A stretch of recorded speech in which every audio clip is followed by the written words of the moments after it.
I woke up in the middle of the night and had this stabbing pain in my back. I mean, it hurt so bad. Got to the hospital in Montana, and they did a CAT scan, and the doctor came back and he says, it looks like you have a tumor, that it was pancreatic cancer, and that the tumor, it was borderline resectable. They said it would be about a 10 to 12 hour surgery. When I woke up 3 hours later, I knew something had gone wrong. They had told me that the surgery could not be done. If I would go on chemotherapy, I would have 3 to 6 months to live. Of course, that wasn't what we wanted to hear, and my family didn't want to hear. So my 2 daughters actually got online and they found Hopkins. So we called on a Friday. They had me in on Monday.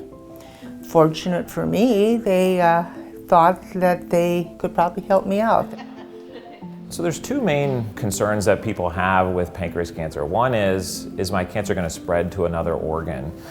Is it going to metastasize? And so we have a number of treatments that we would recommend to try to minimize that risk. The second battle that we're worried about is the way the tumor associates with the blood vessels and the critical organs around the pancreas. In Patty's case, there was a tumor that was very close to the blood supply to the liver.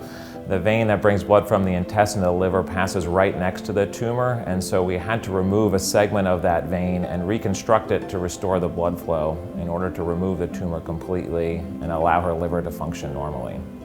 For our team, we do this very frequently. Certainly there's a lot of complexity to it, and which is why we built a team of anesthesiologists to help us in the operating room, experienced surgeons to do the procedure. We have a lot of colleagues to help us with the problems that might come up after these operations, so we're able to do it extremely safely, but it does take a very specialized and trained team to do this. So then I figured that was in December, the first part of December, so I figured they'd probably want to wait till after January to actually do the surgery, you know, with holidays.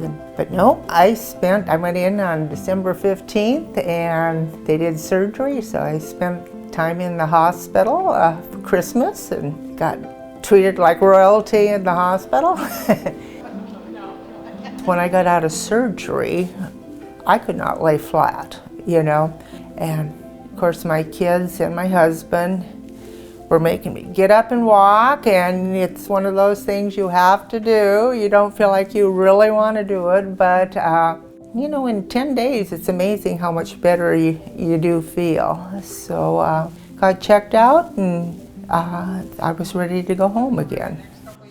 You hear the word pancreatic cancer and it's a death sentence, you know, that there's no help for it, and I really recommend a second opinion. You know, it may be not what you want to hear, but then again, in my case, it was exactly what I wanted to hear. I'm just going to be turning 70. We just went from January to March at our YMCA, and we did they called it Around the World in 80 Days, and they had some challenges and stuff.